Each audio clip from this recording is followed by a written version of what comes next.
Senhoras e senhores, em 2006, o ex-vice-presidente dos Estados Unidos, Al Gore, foi o protagonista de um dos mais polêmicos documentários já produzidos, An Inconvenient Truth, uma verdade inconveniente. O documentário ficou famoso por abordar as mudanças climáticas ocorridas na Terra. O fenômeno ficou popularmente conhecido como aquecimento global. Ainda ontem, senhoras e senhores, Salim Matar nos lembrava que notícias ruins, notícias de colapsos, de crises, de destruição, dão muito mais manchetes do que notícias boas, de paz, de acordos comerciais, de união. Desta vez, não foi diferente. O tema, aquecimento global, virou pânico generalizado. De imediato, inúmeros cientistas e organizações não governamentais saíram culpando o progresso, o desenvolvimento e, por fim, a ação humana. O homem como grande vilão da história. Do outro lado, um número cada vez maior de cientistas apresentou ao mundo novas versões, como, por exemplo, estarmos vivenciando um novo ciclo glacial, que traria mais benefícios do que prejuízos. Pois, entre outras hipóteses, essa teoria diz que aumentariam as áreas férteis e, por consequência, a produção de alimentos. Há ainda aqueles que acreditam em uma grande conspiração contra os países em desenvolvimento, como no caso o Brasil, pois, de certa forma, o Brasil estaria sendo impedido de usar petróleo e outros combustíveis em suas empresas. Mas eu pergunto, senhoras e senhores, não será verdade que, mais uma vez, a interferência dos governos no mercado, de maneira absurda, não somente pelo monopólio do petróleo, mas também porque a histeria levou diversos governos a subsidiar programas de novas fontes de energia.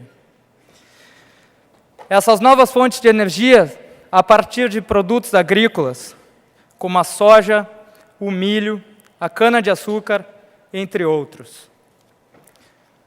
O reflexo imediato dessas políticas foi a explosão do preço das commodities, que agora, além de alimentarem uma demanda crescente de população, ainda tem que dividir, são alvos de programas verdes imediatistas.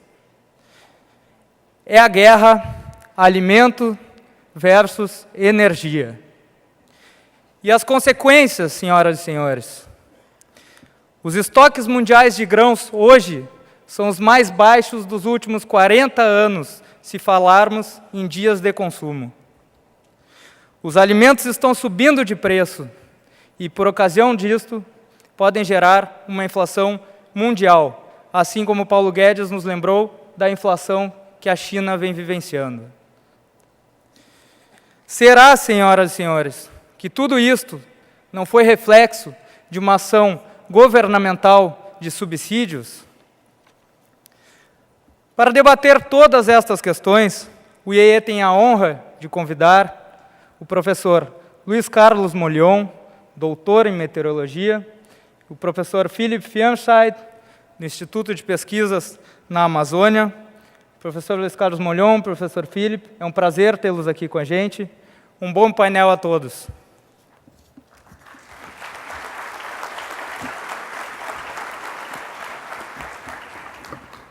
Guto Abranches. Muito obrigado, Sérgio. Obrigado, senhoras e senhores, professores convidados. Muito bem, essa etapa nós teremos um painel com duração de 1 hora e 30 minutos. À exceção dos anteriores, cada um dos nossos painelistas falará, desta vez, por 30 minutos. E, ao final, mais 30 minutos para os debates. E eu reitero que conto sempre com as questões formuladas pelos senhores e senhoras, que podem encaminhá-las às nossas recepcionistas desde já. quero convidar para dar início a essa nossa etapa de trabalho o senhor Philip Fernside. Perdão, professor, se eu estiver pronunciando errado o nome. Philip Fernside possui graduação em Biologia, mestrado em Zoologia e doutorado em Ciências Biológicas.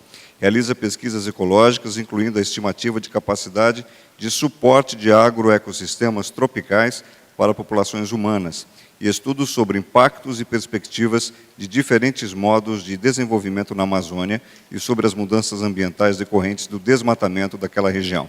Fernside sugere que os países do mundo paguem pelos benefícios ecológicos que a floresta traz, devido ser o organismo que regula o fluxo de chuvas, a temperatura e evita o agravamento do efeito estufa.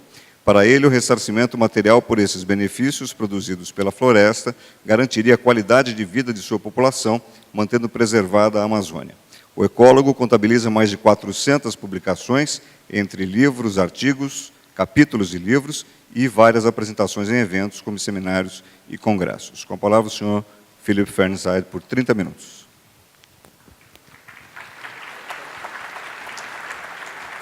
Bom, muito bom. Eu sou Philip Fernside, do INPA, Instituto Nacional de Pesquisa da Amazônia.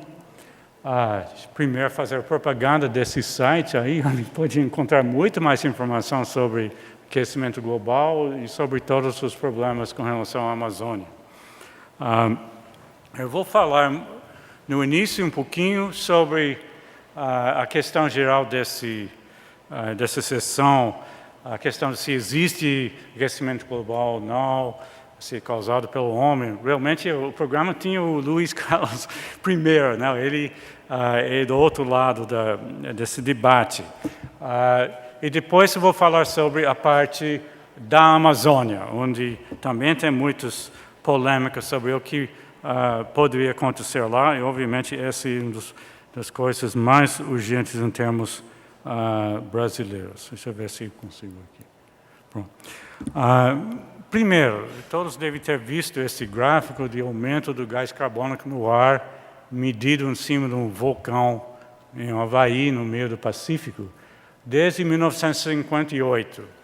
E mostra claramente que está aumentando o teor de gás carbônico no mundo. Uma coisa que tem uma variação anual com o ciclo sazonal no hemisfério norte, mas vai para cima sem parar. É muito importante lembrar que esses são dados, de distinguir entre o que é dado de observação e o que é resultado de modelagem, o que sempre é muito mais incerto. Mas esses são dados que estão aumentando o teor de gás carbônico no ar. E temos dados do passado de bolhas de ar que são presos no gelo e na Antártida. Essa foi uma grande descoberta. Eu que sou velho no assunto, lembro quando se caçava velhas garrafas de vinho, etc., para analisar o ar dentro e ver quanto que era o teor de gás carbônico antes da Revolução Industrial. E foi uma grande descoberta que dava para analisar essas bolhas no gelo e na Antártida e se vê que tem um aumento exponencial, que está aumentando há muito tempo e que antes da Revolução Industrial tinha 280 partes por milhão por volume de gás carbônico no ar. Então, dá para calcular quanto mudou nesse tempo. Também existe um monte de dados sobre a parte física do clima, de como entra a energia do sol em raios ultravioletas, não que aquela queimadura na praia, e depois são absorvidos pelo chão e reemitidos em ondas longas, ondas compridas basicamente em forma de calor, infravermelho. E essa que vai batendo nos gases de efeito estufa no ar e acaba prendendo o calor na superfície. Uma coisa que acontece naturalmente, essa que mantém a temperatura do planeta de forma agradável para nós aqui, mas aumentando o teor desses gases, esquenta mais, e é isso que causa problemas graves. Então, tem muita pesquisa sobre como funciona o clima do ponto de vista físico. Da temperatura, da Terra vem aumentando nesses últimos anos, mas com muitas variações. A linha vermelha são as observações. E você vê várias coisas. Você vê a parte modelada, bate muito bem hoje com o que realmente aconteceu em termos de aumento de temperatura. Lembra que essa é histórica, essa não é projeção do futuro aqui. Mas tem várias coisas que aconteceram ao longo do tempo, não? Que são fontes dos debates sobre a realidade do efeito estufa. Durante muitos anos, os modelos davam um número bem acima da realidade. Estava mostrando que deveria estar esquentando mais do que realmente é o clima. E daí tinham descoberto em 1999, publicado na revista Nature, que descobriu que tem muito mais calor nas águas profundas dos oceanos do que pensava. Triplicou o número de perfis de temperatura onde um navio passa por cima e mede toda a temperatura até o fundo do oceano. Agora tem mais de 3 milhões desses perfis. E era bilhões de joules de energia armazenado nessas águas profundas que não sabia. E essa que explicava a diferença entre os modelos e as observações. Então, antes disso, os modelos eram realmente assim, ajustados, realmente era um tipo de cola, né? de multiplicar por um fator para baixar a curva, para bater em cima da linha observada da realidade, sem saber por quê. Mas depois de colocar esse sumidor de calor nos oceanos, bate quase perfeitamente com a observação. Outra coisa para observar aqui é que entre 1940 e 1970 estava diminuindo a temperatura do planeta, o que realmente obscurou muito a discussão do efeito estufa ao longo desse tempo, porque como que poderia dizer que tem aquecimento global quando a temperatura está diminuindo, né? Eu que, como falo, sou muito velho no assunto, em uma vida anterior, eu era um naturalista no serviço dos parques nacionais nos Estados Unidos. No Parque Nacional dos Glaciais, né, que faz divisa entre Estados Unidos e Canadá. Então, eu estava dando palestras sobre efeito estufa em 1968, quando ninguém sabia disso, era uma coisa desconhecida ao público. E naquela época tinha que explicar, essa aqui que estava diminuindo a temperatura, ninguém sabia, etc., mas tinha a possibilidade que realmente podia aumentar e derreter aqueles glaciais. E hoje é previsto que dentro dos próximos 30 anos vai acabar mesmo com todos aqueles glaciais. Então, é uma coisa que realmente confundiu muito o debate. E hoje sabe por que estava diminuindo. Esse foi por causa da poluição industrial, por causa dos aerossóis, as fumaça, poeira, etc., que estava muito sujas as indústrias na época e essa que estava causando diminuição. E colocando isso nos modelos, dá para explicar justamente essas mudanças. Como se vê aqui, esse do relatório do IPCC, o painel intergovernamental de mudanças de clima, os últimos 4 relatórios. Eu, inclusive, faço parte desse grupo. E se só coloca o efeito do gás carbônico, deveria estar aumentando assim a temperatura. E realmente a observação é aqui embaixo. E a diferença é por causa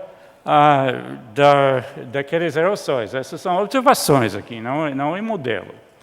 Agora, se coloca os dois, bate perfeitamente aí os dois. E se vê que projetando para o futuro faz muita diferença essa inclusão. Então, isso foi muito importante em termos de melhores modelos, mas não dá para imaginar que esse vai salvar a gente do aquecimento. Outra coisa é a variação no ciclo solar, a intensidade do Sol, que é uma coisa que também afeta o clima da Terra. Esse também é daquele último relatório do IPCC. E mostra que para cada continente, para o globo inteiro, Sol para a área terrestre e para os oceanos. Essa primeira parte, essa é só até 2000. Então, você tem um aumento observado que a linha sólida aqui, essa faixa roxa é o que é modelado, que vai em volta do que realmente foi observado, e esse azul aqui é o que teria sido só com essas variações naturais. Muitos dos céticos, assim, de quem questiona o efeito estufa, se apoia nessa de que são ciclos naturais de intensidade do Sol, etc., que explica. E realmente não dá para explicar. Essas são faixas de 95% de probabilidade. É impossível explicar o que se observou só com a parte natural. Então, essa é uma coisa chave para poder dizer, com toda a contundência que foi feita nesse último relatório do IPCC, que realmente é uma coisa antropogênica. Agora, o que é projetado para o futuro, pelos modelos analisados, uns 20 e poucos modelos pelo IPCC, foi essa aqui. Primeiro, esquece essa linha aqui, que é uma presunção de composição constante da atmosfera. Eram 4 cenários sobre emissões, então toda a discussão sobre esses cenários. Mas, presumindo essa quantidade de emissão, então, esses são os traçados de quanto seria o aumento da temperatura, com bastante incerteza sobre cada um desses cenários. Mas, o importante aqui é ver quanto que está mudando com relação ao que é previsto. E o cerne desce a muitos outros aspectos do debate, é essa aqui. Essa é a história de cachinhos dourados. Deve ter ouvido disso, uma menina com cabelos louros, assim. É uma história da Alemanha, de uns 400 anos atrás. Por isso, o cabelo louro da menina que dá nome à história. Então, ela está vagando pela floresta, encontra uma cabana onde moram 3 ursos, que tinha preparado 3 tigelos de mingau, mas o mingau foi muito quente, então eles foram fazer um passeio na floresta para deixar esfriar. Ela entra, experimenta primeiro do papai muito quente, da mamãe é muito frio, e do bebê é certinho. Então, essa que dá o nome das chamadas falácia de cachinhos dourados. É a presunção, a priori, de antemão, de que é sempre o número do meio que é o certinho. Então, nessa situação aqui, nós temos esses 4 cenários, e quem vê sem conhecer a coisa vai pensar que aqui no meio, em algum lugar, seria a coisa certa. Mas, de fato, é essa linha vermelha aqui que corresponde ao mais provável. Esse seria chamado negócios como sempre, embora não use mais esse termo no IPCC, mas é que mais se aproxima à continuação da tendência atual. E essas outras são com presunções muito otimistas de como a sociedade vai diminuir as emissões, a população vai crescer menos, etc. e tal. Então, é esse que corresponde à tigela de mingau do urso papai, que é o mais provável, e não o do meio. E esse se aplica a muitas outras coisas dentro desse debate. Sempre se chama, imprensa, obviamente, tem um costume de sempre chamar 2 lados. Se alguém diz que tem efeito estufa, tem que chamar alguém que diz que não tem. Então, quem está por fora do debate vai pensar que, então, é alguma coisa no meio, mas você tem que pensar nos argumentos envolvidos aqui. E esse se aplica a outros aspectos. Em termos do aquecimento, esses são os mapas que são a média daqueles 20 e tantos modelos. Essa aqui embaixo é aquele da linha vermelha, que é o mais provável em termos das tendências atuais. Você vê bem mais quente o planeta. Mas você vê várias coisas. Esquenta mais sobre os continentes do que sobre os oceanos.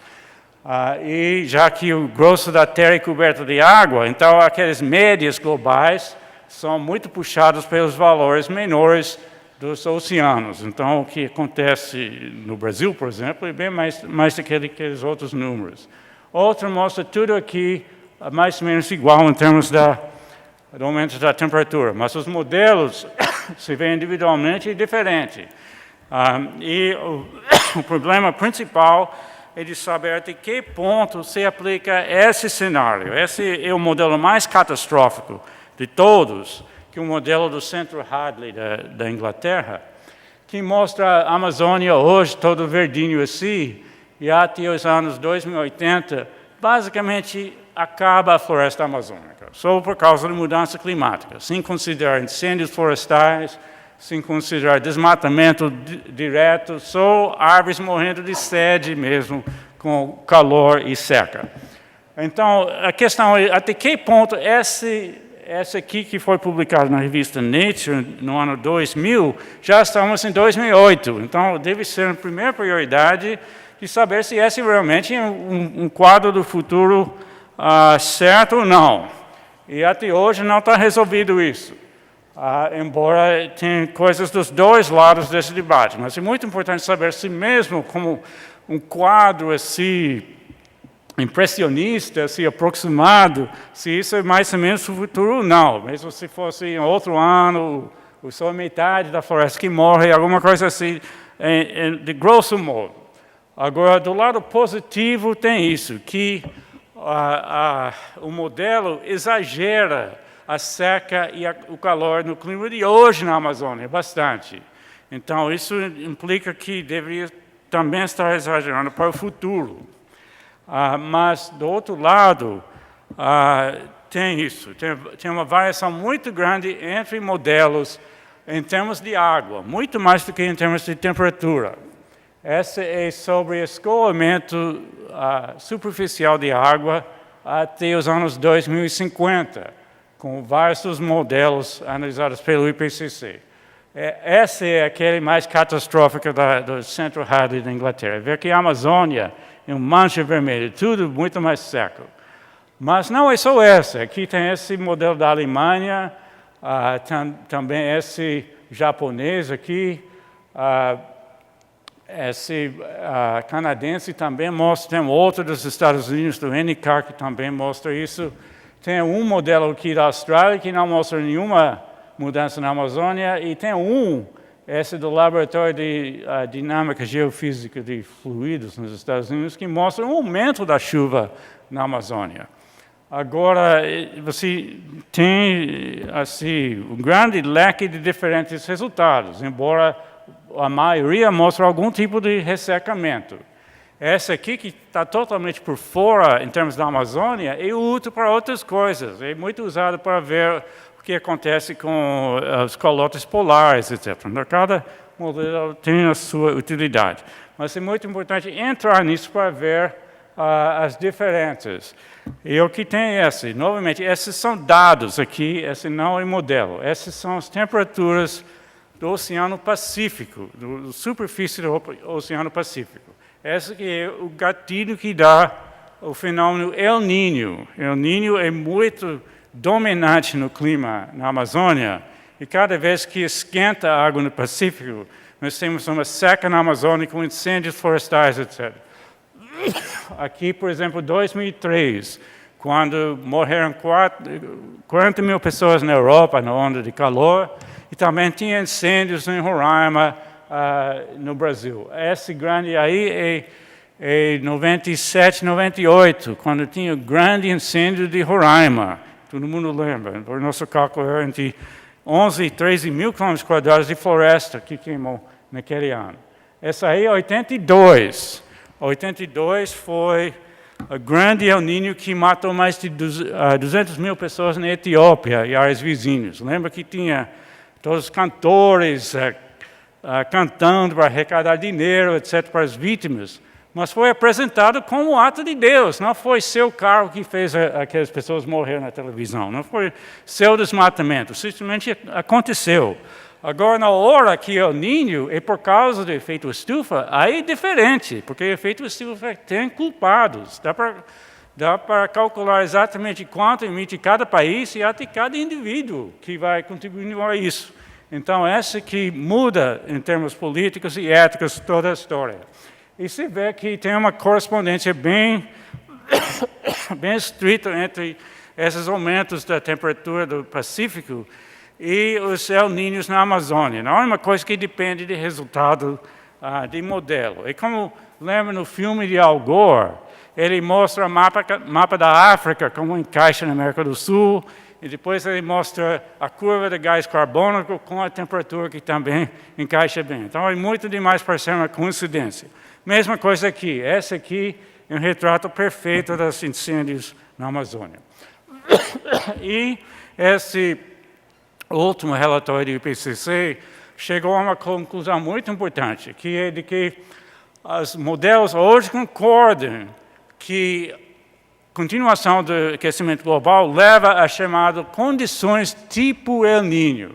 Se vê esse tipo El Niño aqui, o grosso dos modelos são desse lado, e são poucos aqui no lado de La Niña. Então, já conclui que, com o aquecimento global, vai ter mais daquela água quente no Pacífico. Os modelos ainda não concordam sobre o próximo passo, que é a ligação da água no Pacífico com incêndios, com secas e enchentes, etc., que o El Niño em si. Nosso problema é que esse não depende dos modelos. Agora, entre os modelos, se tem isso que também preocupa. Esse aqui é o tipo El Niño desse lado e La Niña para cá. E esses números são em ordem que conseguem representar aquela ligação entre a chuva na Amazônia e a temperatura da superfície do mar no Pacífico. E esse número 1, que mostra melhor, é justamente aquele modelo mais catastrófico da Inglaterra, do Centro Hadley. Então, esse dá mais preocupação. Quando acontece El Niño, esquenta a água no mar, esse foi em 97, durante o grande incêndio de Roraima. Esquenta a água aqui, você tem mais chuva aqui na costa da América do Sul, vai ter a seca no norte da Amazônia, vai ter enchentes aqui em Rio Grande do Sul e Santa Catarina, vai ter outra seca na Etiópia, outra na Indonésia. E o problema é que é muito difícil conseguir um modelo de computador que mostre tudo isso acontecendo na mesma hora. Por isso que eles não concordam entre eles.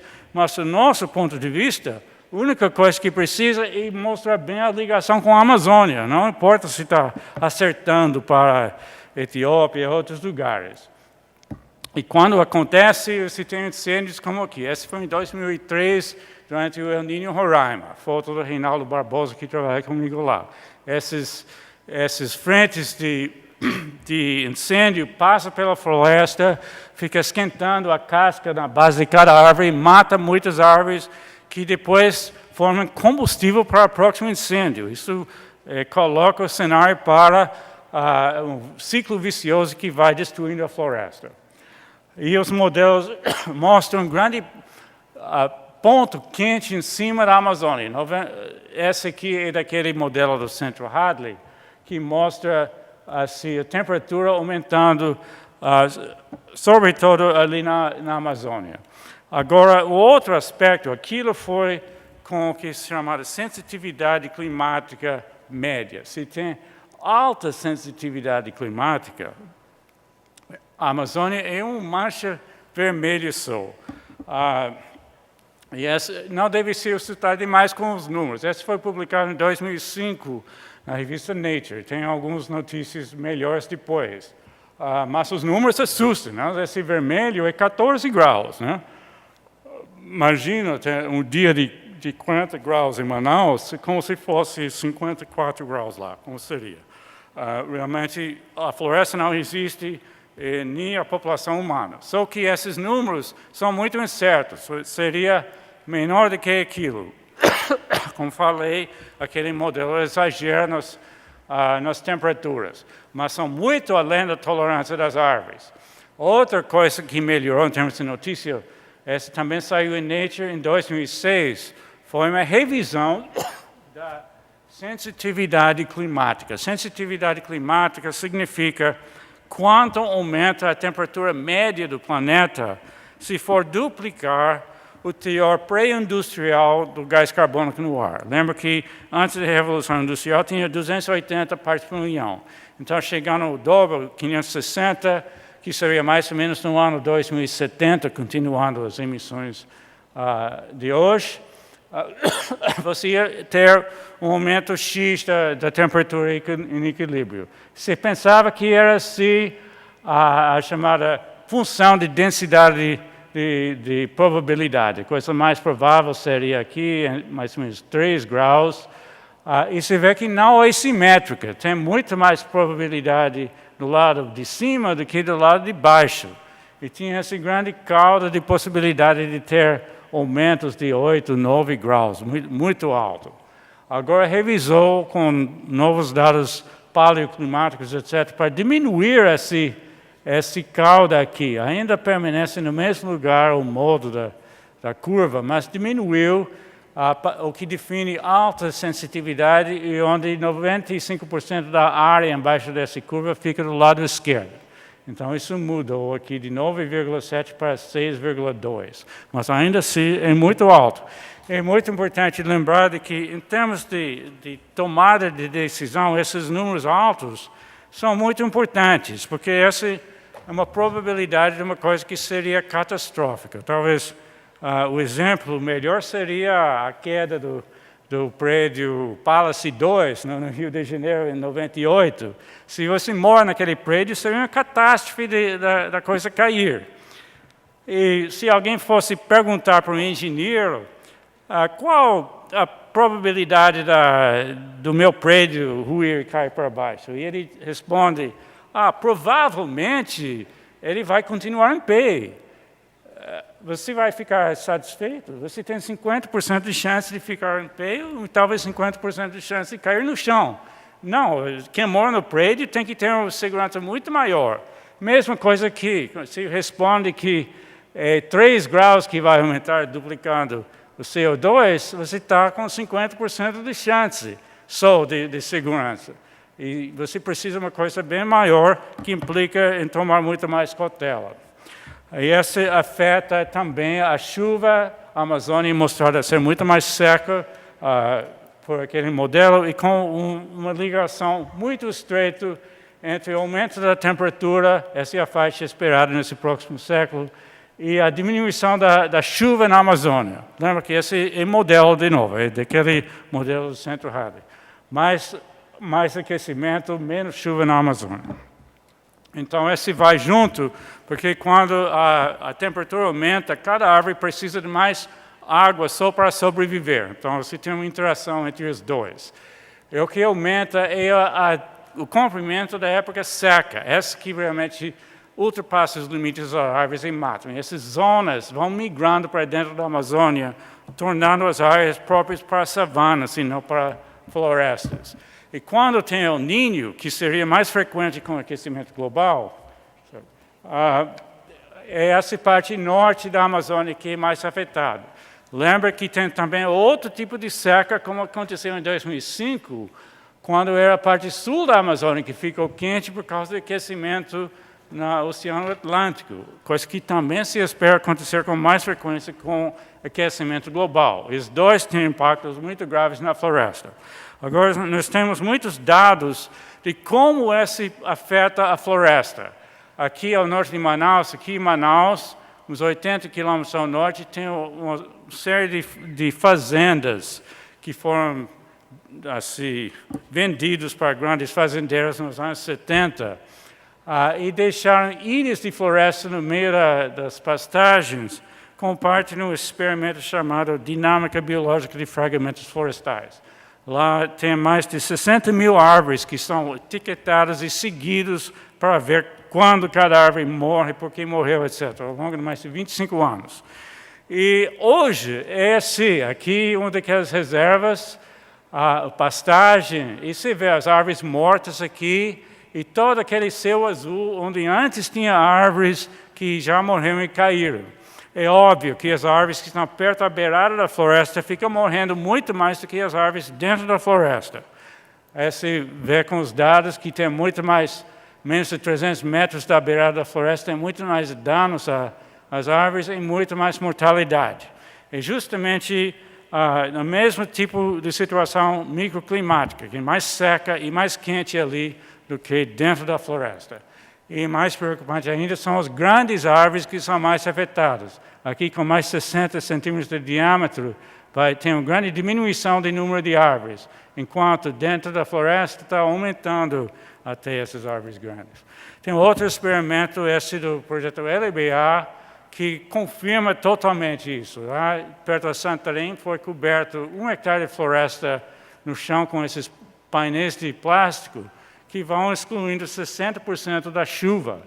E aconteceu exatamente a mesma coisa. As grandes árvores começam a morrer primeiro e a floresta simplesmente morre, basicamente.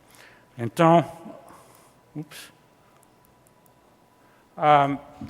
várias simulações têm saído nesse último ano, em 2007, por exemplo. Esse desmatamento leva à mesma coisa. Aumento da temperatura e diminuição da chuva. Então, vai na mesma direção que o aquecimento global, reforçando o efeito. E tem uma coisa importante que saiu 2 trabalhos nesse último ano, esse de Sampaio et al., grupo do Carlos Nobre, no INPE, mostrando aqui que a parte oriental da Amazônia ia ficar com condições, mudando o uso da terra, ia ficar com menos chuva. Na época seca, passando 40% do desmatamento, tem uma queda abrupta na chuva. Então, é uma coisa que reforça isso. A questão é se isso está passando o chamado tipping point, um ponto de equilíbrio onde começa a cair e sim voltar mais mesmo se fosse tirar o desmatamento, o que seja. E esse aqui é o modelo mostra, aqui de volta para aqueles do Centro Hadley, a floresta existe mais ou menos até 2050, essa é a cobertura da floresta, fica mais ou menos 80%, e depois tem o derrocamento, e vai caindo e substituído por gramíneas, né, que são uma savana. Outro trabalho também do grupo do Carlos Nobre, do Salazar et al., que analisou 15 modelos diferentes para ver qual a condição na Amazônia para manter floresta. E mostrou aqui que a maioria dos modelos nessa área amarela, basicamente tudo de Manaus para leste, a maioria dos modelos mostra que vira próprio para savanas e não para florestas. Agora, da parte oficial, essa que choca, que quando foi apresentado o relatório do IPCC, esse foi o que saiu na Folha de São Paulo aqui. Ontem, por exemplo, segundo a Folha apurou, a delegação brasileira fazia objeções a uma referência à savanização da Amazônia causada pelo aquecimento global, no texto final do sumário. Aí só o sumário que tem peso diplomático.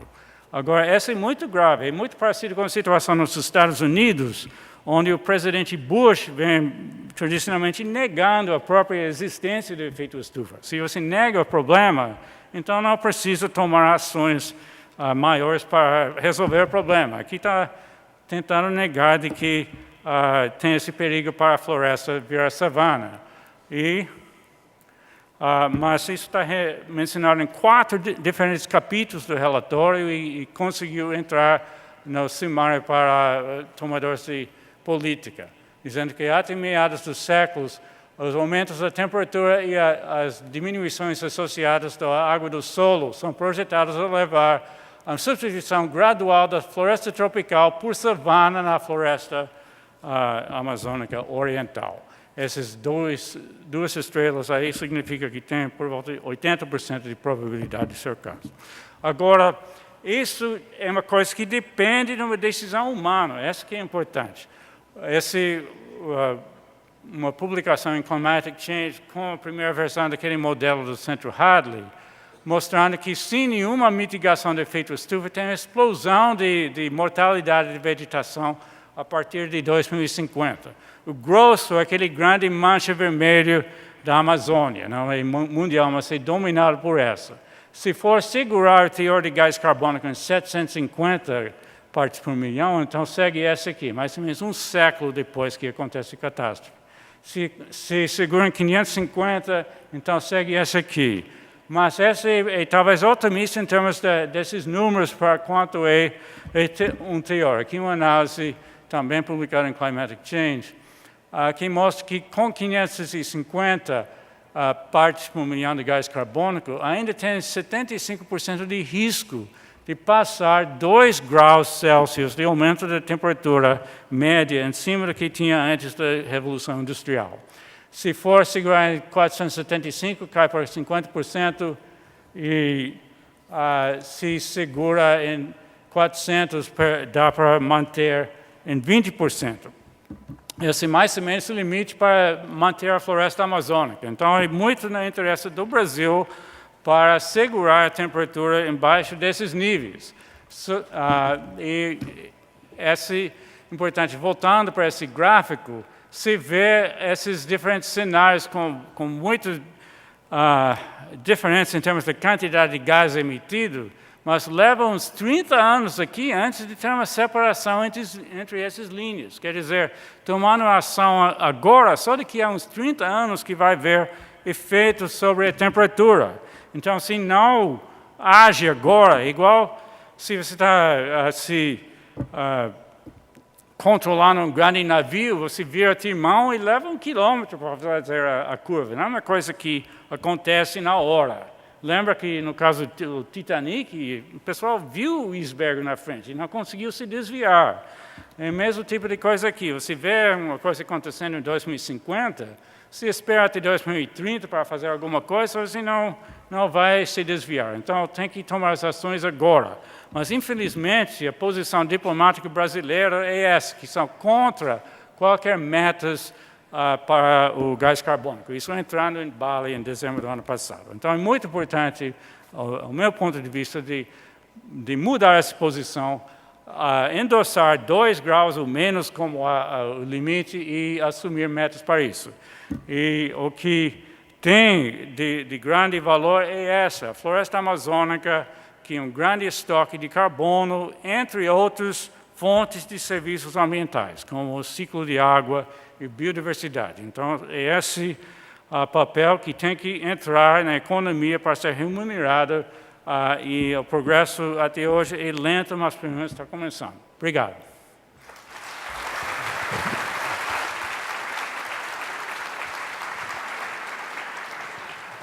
Professor França, muito obrigado. Anunciamos a seguir a participação do senhor Luiz Carlos Molion, professor associado e diretor do Instituto de Ciências Atmosféricas da Universidade Federal de Alagoas, Maceió. Ele é membro do grupo gestor da Comissão de Climatologia da Organização Meteorológica Mundial, como representante da América do Sul, graduado em Física pela USP, com doutorado em Meteorologia e em Proteção Ambiental pela Universidade de Wisconsin-Madison, Estados Unidos. Publicou mais de 30 artigos em revistas e livros estrangeiros e mais de 80 artigos em revistas nacionais e congressos, em particular sobre impactos de desmatamento da Amazônia no clima, climatologia e hidrologia da Amazônia, causas e previsibilidade das secas do Nordeste, mudanças climáticas, global e regional, camada de ozônio e fontes de energias renováveis. Com a palavra, o professor Luiz Carlos Molion. 30 minutos, professor. Muito obrigado. Antes de mais nada, quero agradecer a organização do evento por me permitir trazer para cá uma visão um pouco diferente dessa que o Philip apresentou. E eu vou tentar convencer vocês que os próximos 20 anos vai haver um resfriamento global.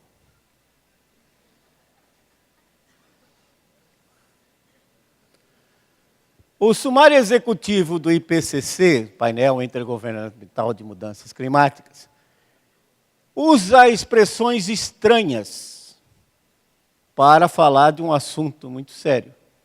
Assim, é muito provável, very likely, isso não é termo científico, very likely, que o incremento de temperatura média global seja devido ao aumento dos gases de efeito estufa. É a afirmação que está no relatório, no sumário executivo. Vocês notam, então, aqui, que até mais ou menos... Chega até lá, não?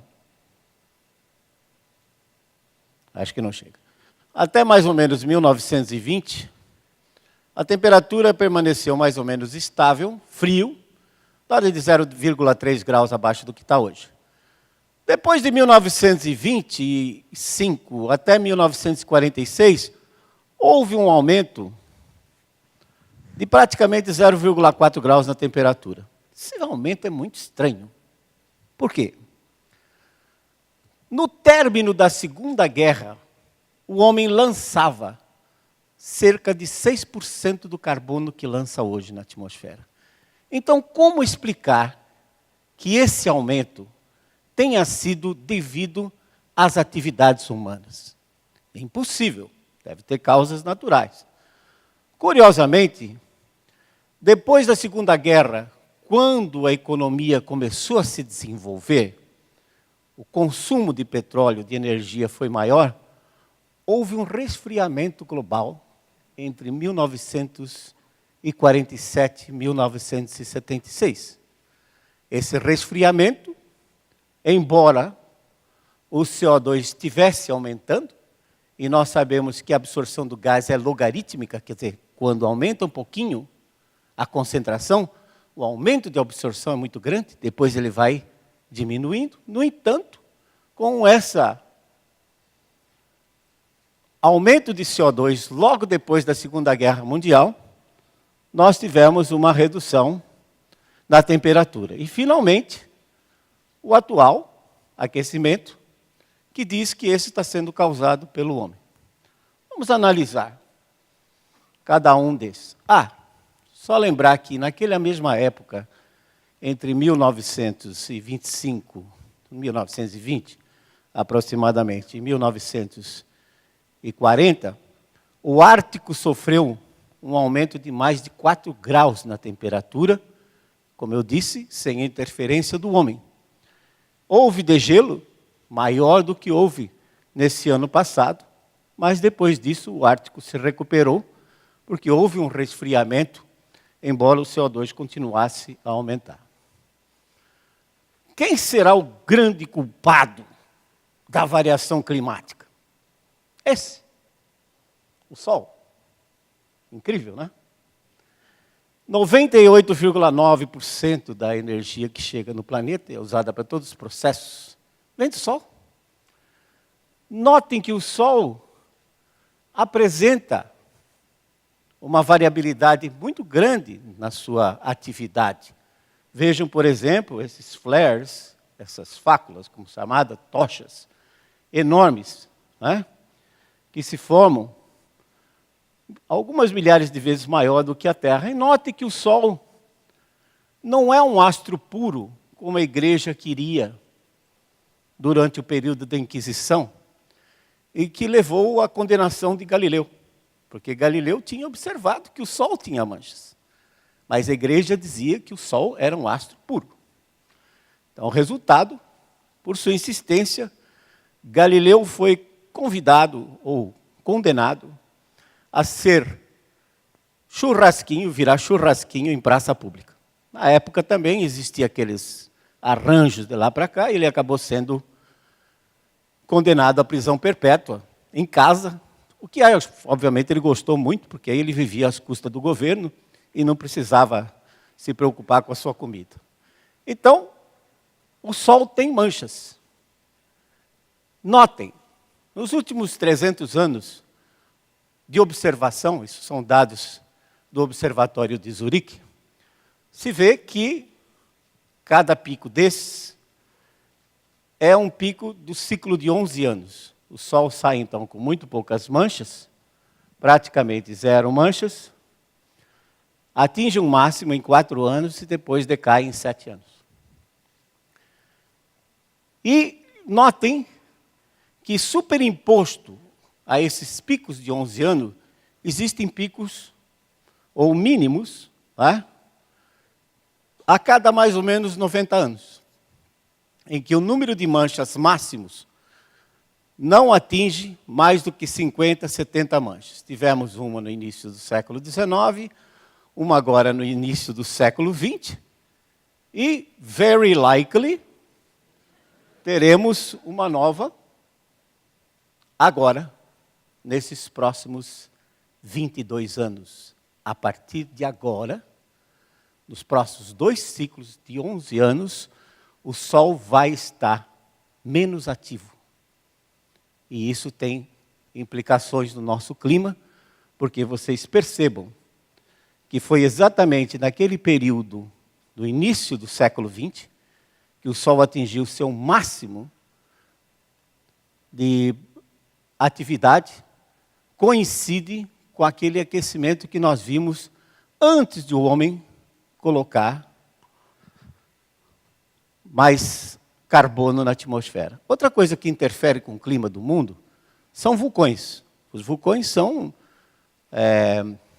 agentes climáticos externos ao sistema. Veja que, por exemplo, na erupção do vulcão Monte Pinatubo, em 1991, em 3 semanas, estabeleceu-se uma cortina na estratosfera.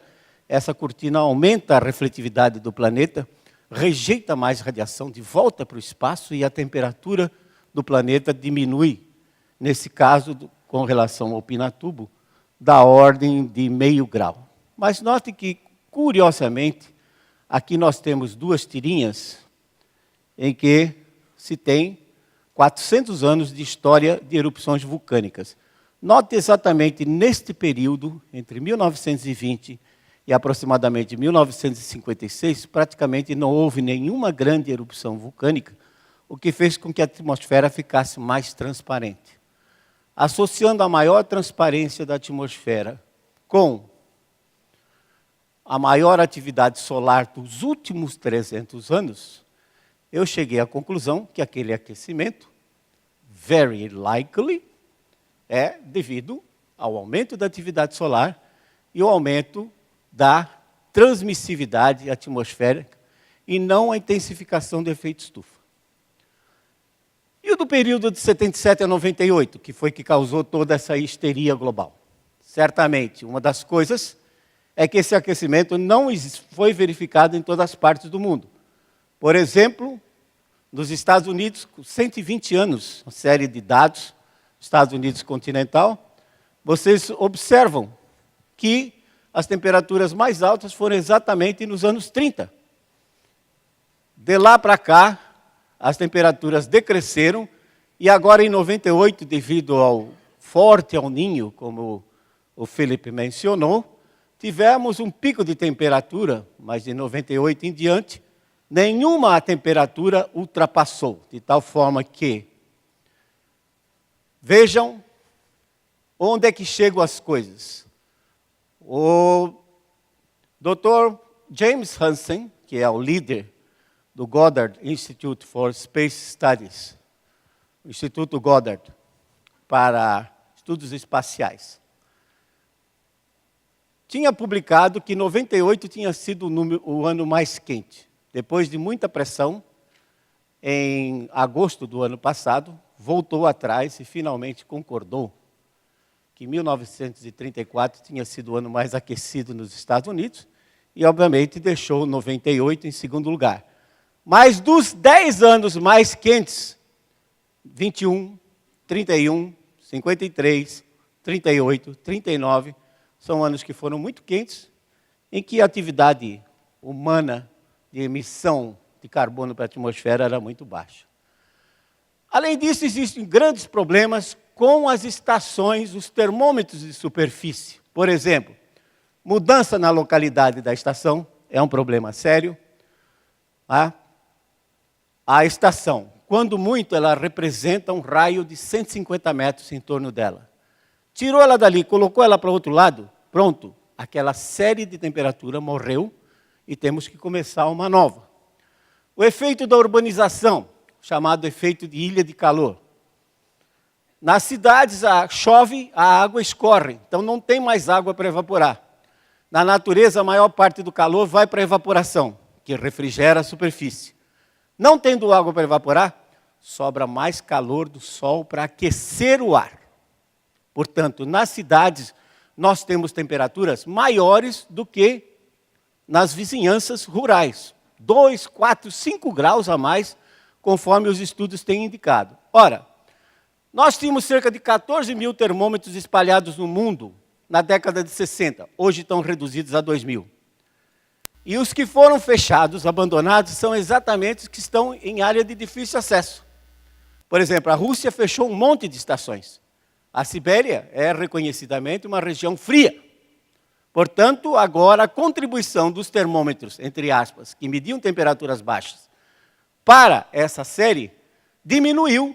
E isso pode ter feito, por exemplo, com que a série tenha aumentado, uma vez que a maior parte dos termômetros estão em grandes cidades. O que era Viena em 1740, quando começaram a medir a temperatura, e o que é Viena agora, do ano 2000? Totalmente diferente. Então, o efeito da urbanização pode estar influenciando isso. E também tem um detalhe que ninguém menciona, mas que é óbvio. O próprio método de cálculo da média. Tem país que soma a máxima, a mínima e divide por 2. O Brasil tem uma fórmula complicada como aquelas ali que vocês estão vendo embaixo.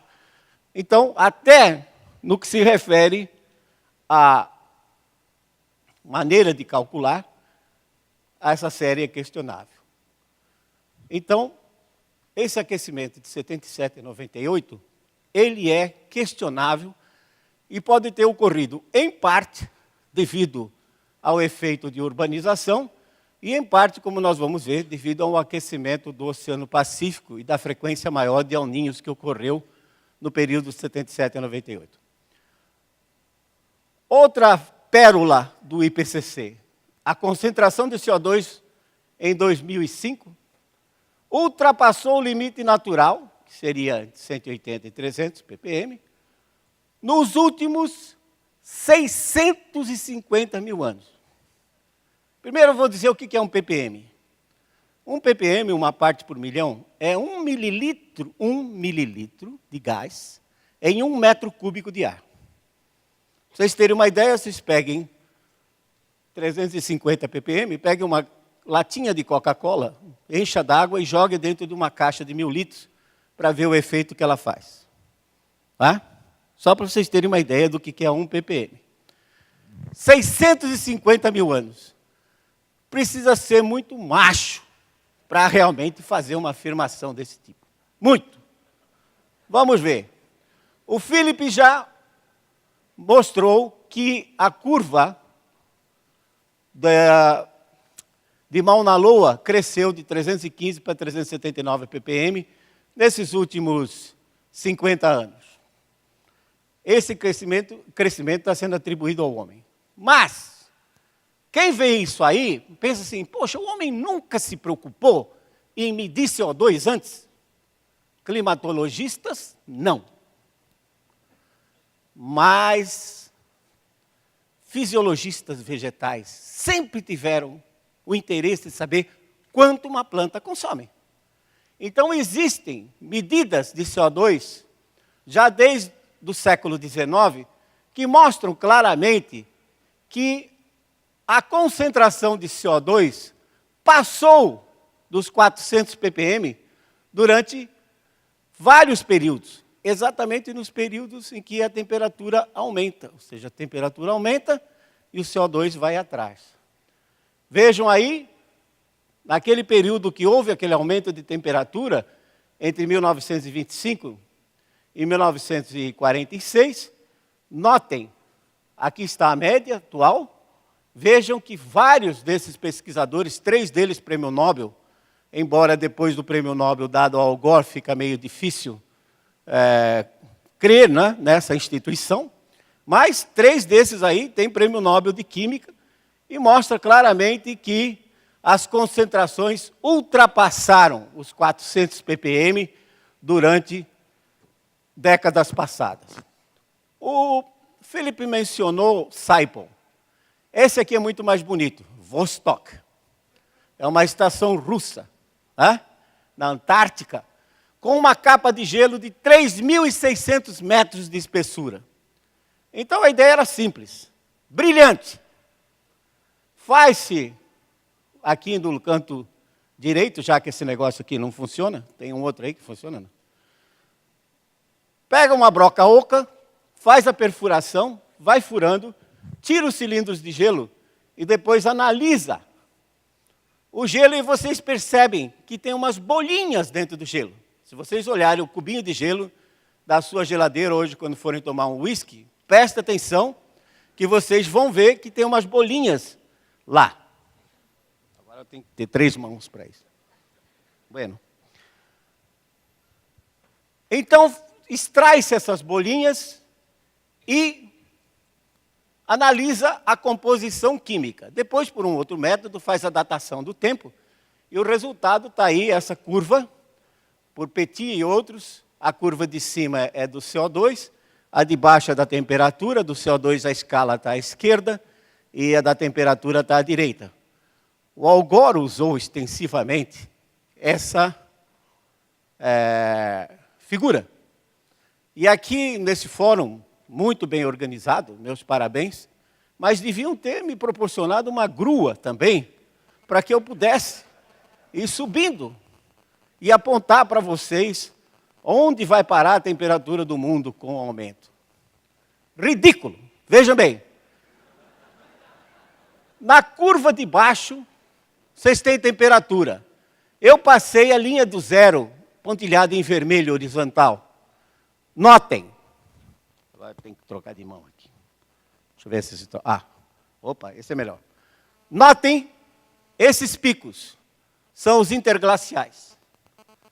No último 1 milhão de anos, a Terra passou por 9 glaciações. Cada glaciação dura 100 mil anos aproximadamente e é interrompida por períodos mais aquecidos, chamados interglaciais, que duram da ordem de 10 a 12 mil anos. Ora, é fácil fazer as contas. 90 vezes 100 mil dá 900 mil em 1 milhão, portanto, 90% do tempo este planeta está mais frio do que está hoje. Então, é uma exceção o planeta estar num chamado interglacial. Note que nos interglaciais passados, nós temos ali o presente, e temos aqui o passado, 420 mil anos atrás. Notem, este é o presente interglacial. Notem, temperatura mais alta há 240 mil anos atrás, temperatura mais alta, é isso mesmo, há 350 mil anos atrás. Será que o homem também foi responsável por esse aumento de temperatura há 130 mil, 240 mil anos atrás? Claro que não.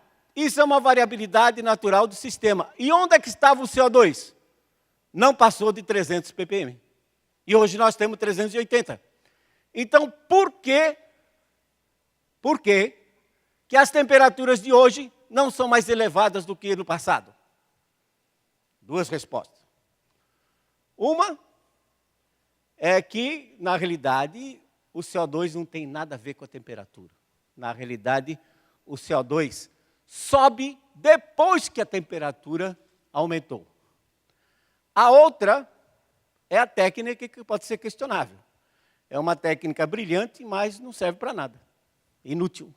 Ou seja, não mostra, na realidade, a relação entre o CO2 e a temperatura. A temperatura sobe antes e o CO2 sobe depois. Olha que interessante.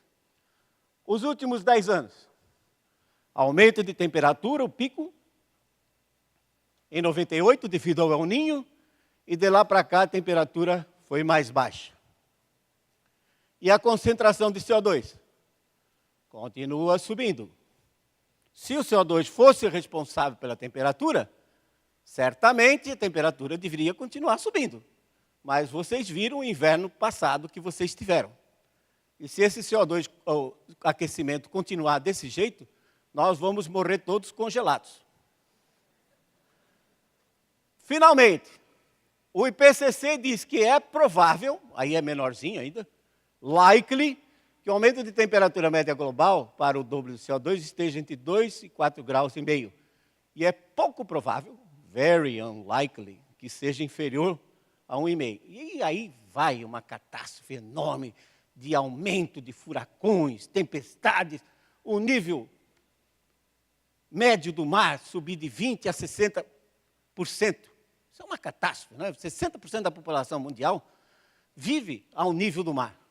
Se aumentar o nível do mar de 60 centímetros, vamos ter que fazer esse pessoal mudar todos de CEP. Ou seja, relocá-los para outros locais. Quer dizer, baseado nisso, não se pode tomar absolutamente nenhuma medida que seja séria. Por quê?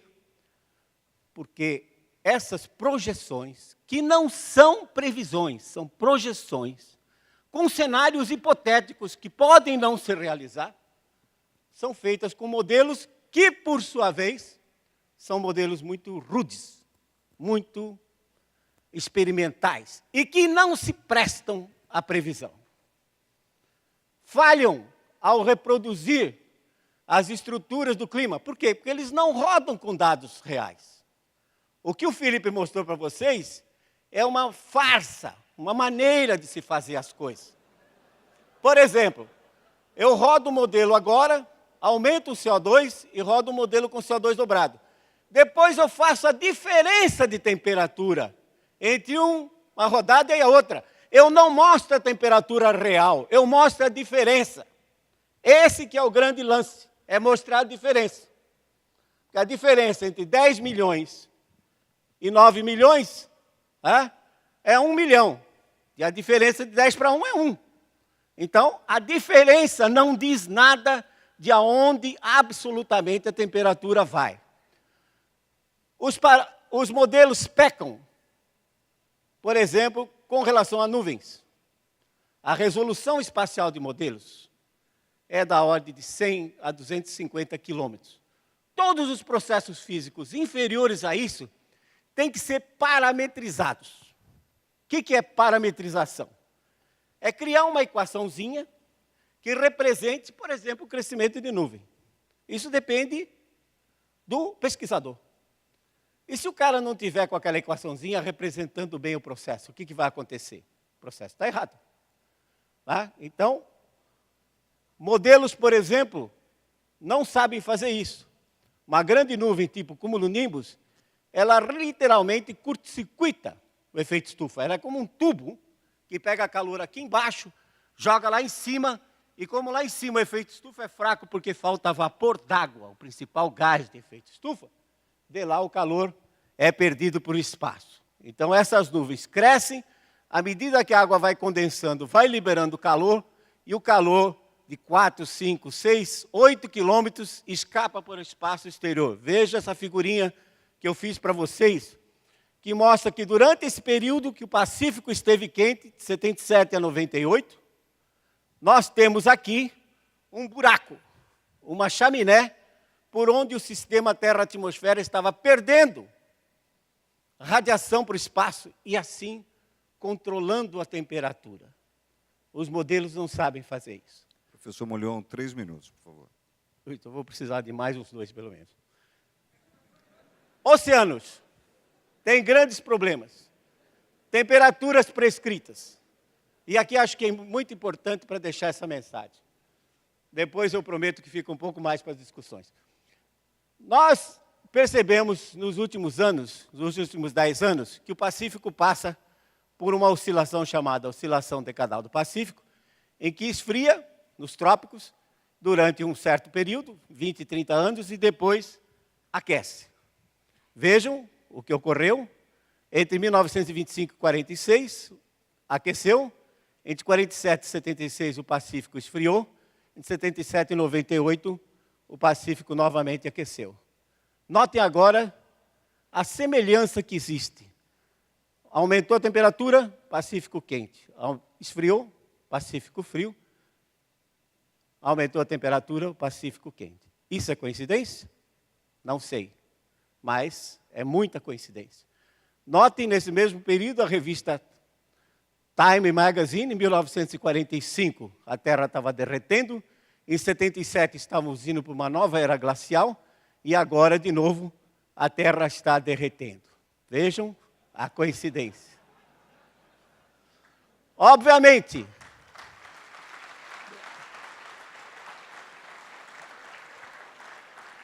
existe uma frequência maior de laninhas durante o período frio do Pacífico e existe uma frequência maior de El Niños durante o período quente, que foi de 77 a 98. Além disso, as correntes marinhas têm um papel muito importante. Por exemplo, a corrente do Golfo, ela leva calor para essa região. Do mar da Escandinávia, o vento passa por aí, pega esse calor e joga em cima da Europa. Portanto, isso seria um aquecimento local, dos termômetros locais e não global.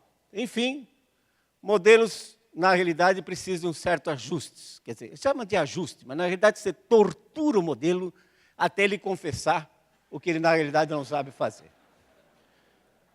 Conclusão. Estou chegando lá, hein? Conclusão. Estimativas do carbono global.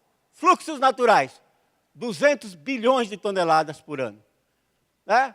Fluxos do homem, 6 bilhões. Quer dizer, se tiver um erro de 10% naquela estimativa ali, já é 3 vezes mais do que o homem produz. Proposição do protocolo de Kyoto, reduzir em 0,3 bilhões. É como se eu devesse 1 milhão de reais para você e 30 centavos, e você fizesse questão de receber os 30 centavos também. Catástrofes sempre existiram. Está cheio de catástrofes. A maior seca do Nordeste foi em 1877, 79. Levou Dom Pedro para lá e ele jurou que ia vender até a última joia da coroa para salvar o povo nordestino. Ele não especificou qual a coroa, porque ele tinha várias mulheres. Mas na Ásia estima-se que houve uma perda provavelmente de 5 milhões de vidas. 1896, onda de calor nos Estados Unidos, só em Nova York matou 3 mil. 1788, 1921, 1887, 3 anos mais secos da Inglaterra nos últimos 250 anos. O furacão mais mortal, 1900, em Galveston, no Texas, que matou mais de 10 mil pessoas, num lugar hoje que tem uma concentração de população 6 vezes maior.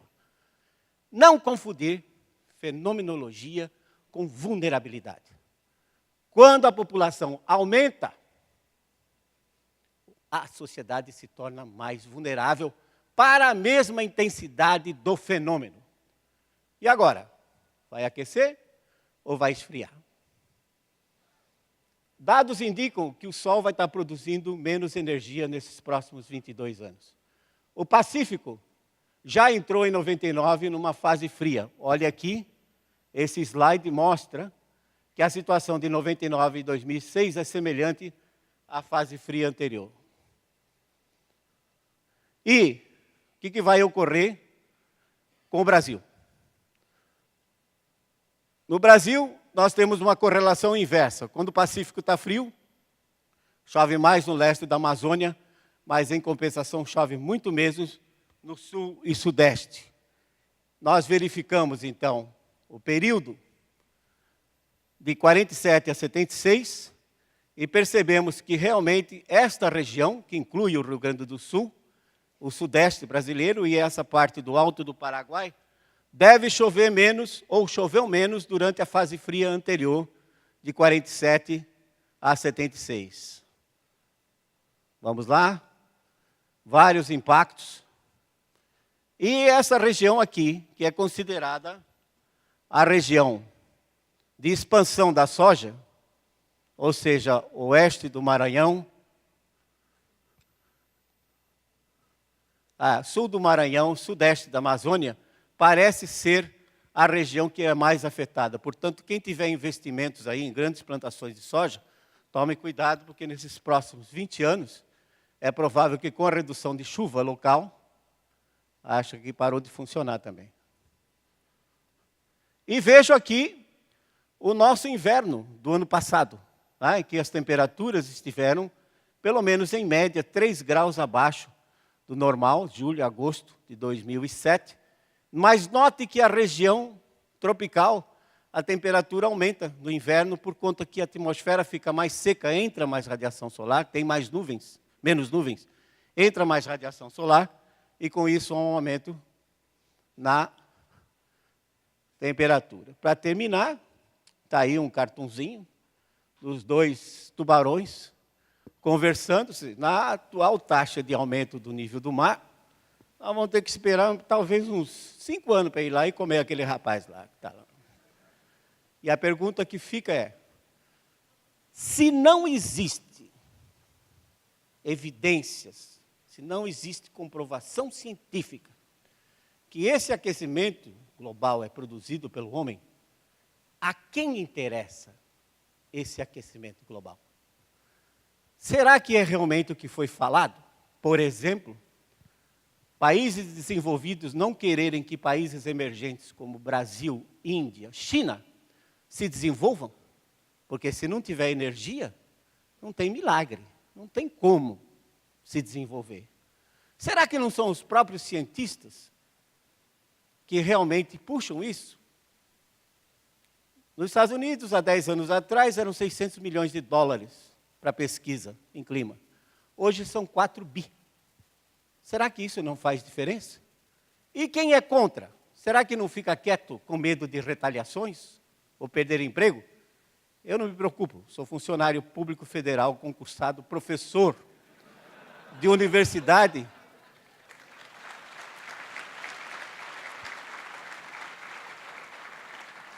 E tenho a máxima satisfação de usar esta cátedra aqui, esse púlpito, no Fórum da Liberdade, para vir e expressar a minha opinião. Muito obrigado.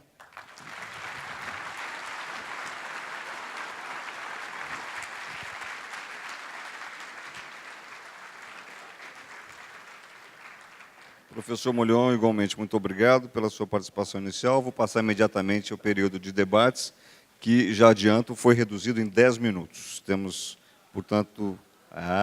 eu também gostei, não é assim que o jogo fala. Mas, enfim, vamos ter que tocar o barco, até porque as exposições são brilhantes. A gente tem que procurar levá-los ao debate. Eu já vou começar, na verdade, sem fazer pergunta nenhuma, porque o professor Fensai, digamos assim, foi citado. Então, eu acho que eu vou lhe dar um direito de resposta diante do que disse o professor Molhon, né? Bom, obrigado. Bom, primeiro, eu acho importante defender um pouco o IPCC, né, que estava colocado como uma farsa, etc. e tal. E na conclusão, a comunidade científica como um todo, como se fosse uma conspiração dos pesquisadores. Eu faço parte do IPCC desde o início, e já foi em N reuniões, etc., e realmente, se tem alguma coisa, seria o contrário, não? Muitos são, assim, com posições ao contrário da opinião dos governos. Você vê a situação dos Estados Unidos hoje, onde o próprio governo tenta censurar relatórios oficiais, etc., na área. Canadá também fizeram pressão sobre pessoas, etc. Realmente foi o inverso disso, né? Não era uma conspiração, era coisa saindo dos dados que eles têm. E eles têm muito mais dados do que o Luiz Carlos estava dando crédito aí. Esses registros de temperatura, por exemplo, tinha muito trabalho para tirar o efeito da urbanização. É uma coisa... Verdade, o problema com os dados, que cidades ficam crescendo e o asfalto, etc., tem muito mais calor, então se for usar os dados sem fazer nada, ia dar uma conclusão totalmente errada. Mas foi gastado não sei quantas milhares de horas de trabalho para tirar esses efeitos. E os dados mostram um aumento da temperatura. E, obviamente, muitas coisas indiretas, você vê o gelo derretendo no Ártico, os glaciais, etc., são coisas evidentes que acontecem com o aumento da temperatura, não é apenas um registro de termômetros. Em termos da relação do gás carbônico com a temperatura, foi mostrado alguns dados antes daquele série do Mauna Loa, do Havaí, que vai de 58 para cá. Dados do século XIX, etc., de pessoas estudando fisiologia vegetal. Então. Agora, é importante lembrar que o teor de gás carbônico varia muito entre diferentes pontos. Se fosse tirar o teor nessa sala com tanta gente aqui, ia ser uma coisa altíssima. Se tira numa cidade, etc., você tem valores bem maiores. O importante de Mauna Loa é que está num vulcão, numa ilha no meio do Pacífico, e longe de qualquer cidade, qualquer fonte, se tem um ar muito mais puro. E para conseguir dados assim, comparáveis, tem que tomar muito cuidado. E eu acredito que muitos daqueles valores altos do século XIX são pontuais no laboratório de alguém que é totalmente possível ter esses valores, mas não é uma média global. Mas tem dados daquelas bolhas, de novo, no gelo de Antártica, que dá o teor de gases ao longo de centenas de milhares de anos, não é apenas do século XIX por cá.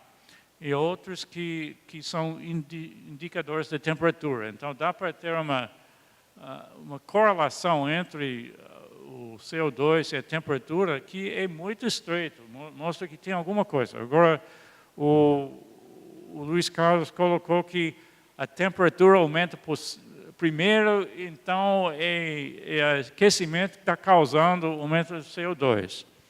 Agora, não é só uma coisa causando outra. Você tem chamada retroalimentação aí, é um ciclo vicioso, uma coisa que é uma coevolução, as duas coisas aumentando e descendo em conjunto. Na medida em que aumenta a temperatura, vai aumentar a respiração, vai esquentar o solo, muda o equilíbrio no carbono do solo que lança o CO2. Você tem um monte de coisa acontecendo que leva o CO2 a aumentar. E quando está esfriando, você tem todos aqueles processos no inverso. Então, o fato de ter essas coisas em um conjunto não significa que o CO2 não tem um efeito. Ele faz parte do sistema natural. É bom explicitar que essa é uma das coisas, em termos dos modelos do IPCC, que foi deixada fora em termos da parte biosférica. Realmente, os modelos são super otimistas em termos do cenário que mostra por uma razão diplomática, não? Que eram 20 e poucos modelos que foram usados naqueles médios, aquelas curvas do caixinhos dourados. Então, aqueles são médias de modelos, 21 modelos no caso, mas só meia dúzia daqueles modelos tinha a capacidade de mostrar a retroalimentação com biosfera, com a floresta amazônica, por exemplo, morrendo, lançando muito gás na atmosfera que vai acelerando o aquecimento.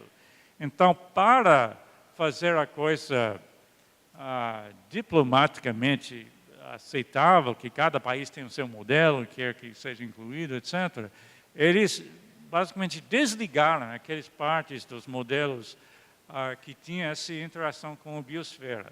Então, aquelas curvas são super conservadoras porque não estão incluindo esse efeito que leva ao aumento ainda mais da temperatura.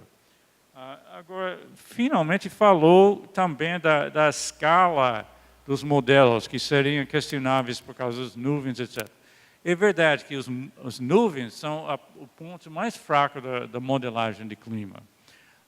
Mas existem coisas bem preocupantes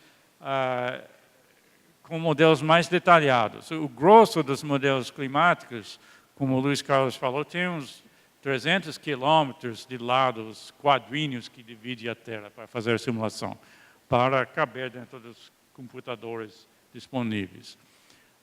Agora, existe também o chamado simulador da Terra, em Yokohama, no Japão, que é um ser de computadores interligados que é um monstro. Ele tem 100 teraflops de capacidade de processamento. Para ter uma comparação, todos os supercomputadores no Brasil juntos têm menos de 1 teraflop. E todos que tem nos Estados Unidos, que usam para esses modelos de clima, tem 15 teraflops juntos. Então, esse é um monstro que tem lá. E ele consegue simular a Terra com quadrinhos de 10 quilômetros de lado, em vez de ser 300. Então, ele não pega uma nuvem, não, mas é bem mais refinada. E em termos de correntes de ar, é muito melhor. E quando programado com o mesmo tipo de física que tem, por exemplo, naquele modelo do Centro Hadley, ele mostra picos de temperatura no meio da Amazônia acima de 50 graus Celsius a partir de 2050, coisa comum. Não a média, mas os picos vão subindo lá com muita frequência. É uma coisa assustadora para quem mora lá em Manaus. Então, eu acho importante de levar isso em conta. Apesar de todas aquelas incertezas que eu mencionei, os modelos têm um investimento incrível de pesquisa atrás disso, estão melhorando e eles conseguem mostrar o grosso da quadra, o aumento da temperatura, a relação com todos esses outros fatores, aerossóis, esses ciclos de intensidade solar que o Luiz Carlos mencionou, esses vulcões, tudo colocado dentro, você consegue reproduzir as temperaturas observadas com bastante concordância. Então, é muito importante tomar as decisões baseadas nas melhores informações que nós temos hoje. E essas informações são aquelas que estão disponíveis no relatório do IPCC. Então, eu recomendo que entre em papel em monte assim, você pode pegar tudo de graça pela internet, do site do IPCC, e ver a quantidade de pesquisa que tem atrás daqueles números.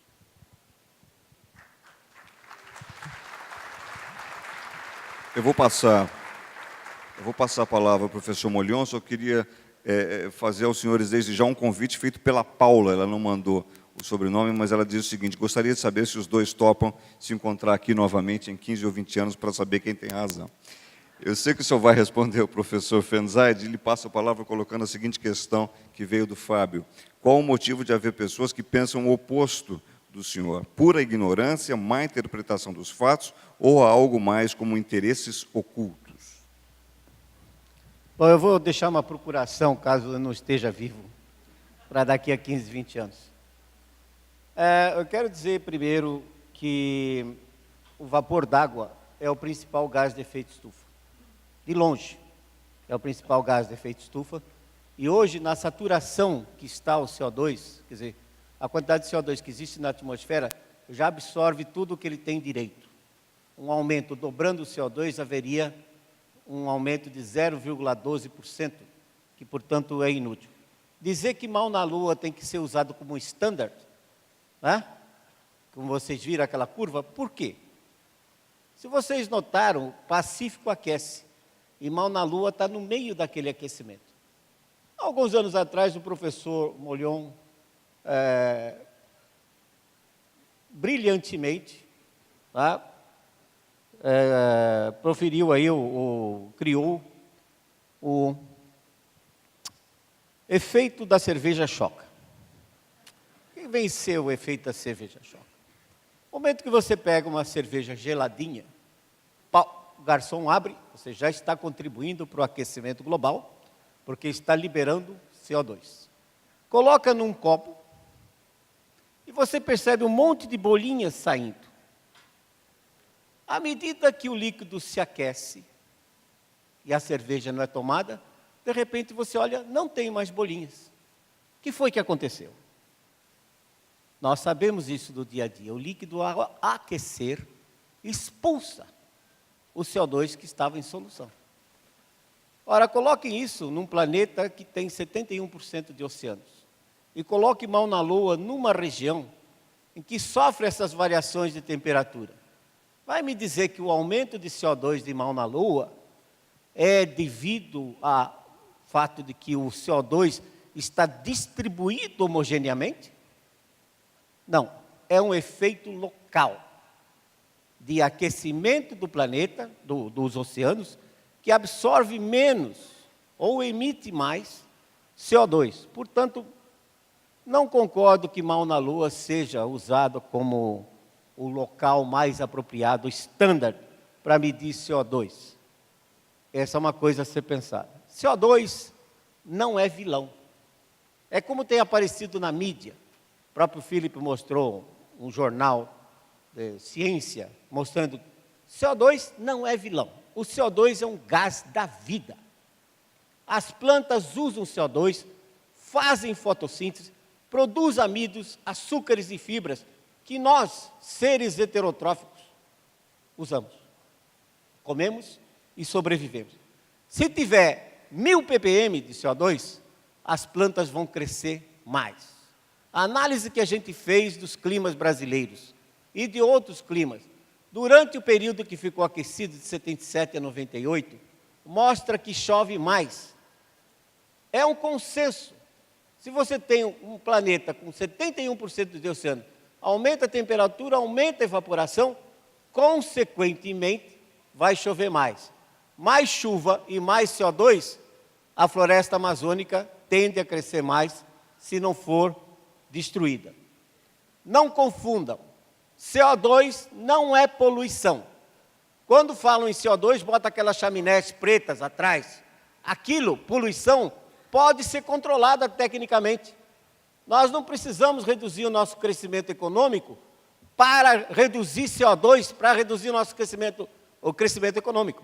Nós podemos, sim, exigir que as fábricas tenham controle, que as usinas termoelétricas tenham controle e diminuam o material particulado e diminuam gases como dióxido de enxofre e gases de nitrogênio. Então, CO2 não é vilão. CO2 é um benefício para o planeta. Segundo, por favor, a mídia confunde totalmente a opinião pública à medida que a mídia mistura conservação de meio ambiente com mudança climática. São duas coisas completamente distintas. A conservação do meio ambiente é de extrema importância para a sobrevivência da espécie humana.